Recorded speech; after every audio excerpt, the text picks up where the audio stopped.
एक बहन वही अपने घर के मलबे के सामने खड़ी होकर ऐसे आहो बका कर रही और इस तरह से आलम इस्लाम के हुक्मरानों को उनसे फरियाद कर रही है कि खुदारा हमारी मदद करो।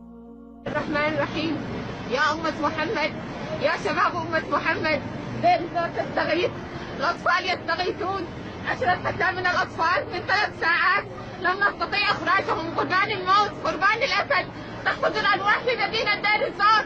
وين النخوة؟ وين الأمة؟ وين الإسلام؟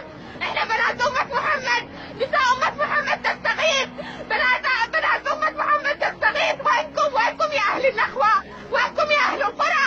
يا شباب أمة محمد بكل مكان نحن نستغيث يا الله نحن نستغيث. فهل لنا من مغيث؟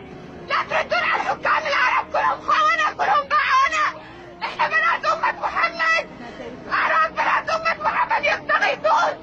رغيات المستغيثين أغثنا يا الله آليات بسيطة ما قدرنا ننقذ 10 أطفال تحت الأمطار ما قدرنا ننقذ. شوفوا كل هالشباب نخير أمامي عندنا شباب بس نريد ناس تعيننا نريد مال نريد سلاح نريد معونات تكفي.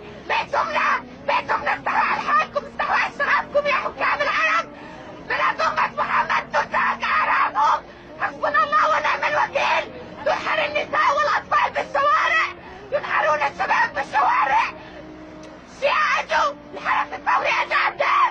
وينكم يا أهل القرى يا قاعدين تخزنون الأسلحة وينكم امن تبعتونا نسمع امن. شلون تستنون لا تشوفونا مجردات بالشوارع لا تشوفونا كيف تحكون أعراضنا الامن. لا هذا السكوت حرام عليكم قتلى بالمئات وجرحى بالمئات وما في كادر طبي. والله العظيم يا اطباء دير الزور راح تتحاسبون اقسم بالله راح تتحاسبون. والله العظيم راح نعلقكم قبل ما صاروا اجرامه. اقسم بالله العظيم اسماءكم مسجله والتاريخ سجل والكل يشهد عليكم. حسبي الله ونعم الوكيل عليكم. حسبي الله ونعم الوكيل عليكم يا حكام العرب. يا بالسوم عليكم ما بيكم نخوه ولا بيكم حميه ولا بيكم يقول لا واحد لا اله الا الله محمد رسول الله. وانكم يا مجاهدين الامه وانكم يا شباب الامه.